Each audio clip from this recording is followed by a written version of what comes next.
ఒక మహనీయుడి జీవితం దాదాపు 200 సంవత్సరాల తర్వాత కూడా 2 శతాబ్దాల తర్వాత కూడా ఇవాళ మనం గుర్తు చేసుకుంటున్నామంటే వారు ఆ రోజు చేసిన ఆదర్శాలు, వారు నింపిన స్ఫూర్తి ఇవాళ మనల్ని అందరినీ ఇక్కడికి తీసుకొచ్చి కూర్చోబెట్టిన విషయాన్ని మీ అందరికీ గుర్తు చేస్తున్నాను ఈ సందర్భంగా.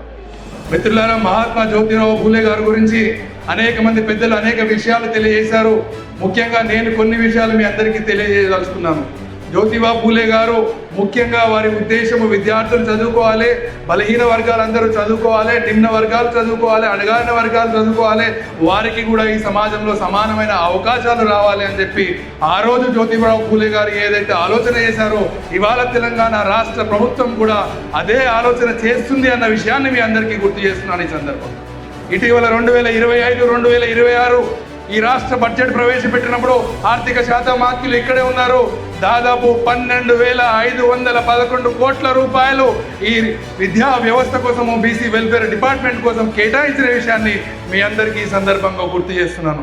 ఈ బడ్జెట్లో 12,000 కోట్ల రూపాయల బడ్జెట్లో ముఖ్యంగా మొదటి భాగము విద్యార్థుల సంక్షేమం అయితే, రెండవ భాగము రెసిడెన్షియల్ హాస్టళ్లు, గురుకులాలు మరియు విద్యా వ్యవస్థకు ఖర్చు పెట్టడం జరుగుతుంది.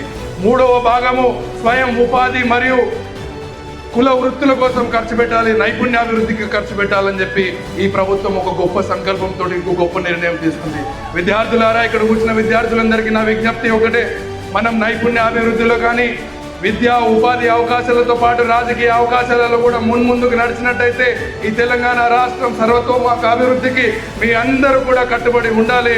పెద్దలు జ్యోతిరావు పూలే గారి ఆదర్శాలు స్ఫూర్తితోటి మీ అందరూ ముందుకు కొనసాగాలని చెప్పి ఖచ్చితంగా ఈ ప్రభుత్వం చిత్తశుద్ధితోటి బలహీన వర్గాల పట్ల ఉంటుంది అని చెప్పి మీ అందరికీ మరొకసారి తెలియజేసుకుంటూ ఈ అవకాశాన్ని ఇచ్చిన పెద్దలందరికీ కూడా కృతజ్ఞతలు, అభినందనలు తెలియజేసుకుంటూ ముగిస్తున్నాను.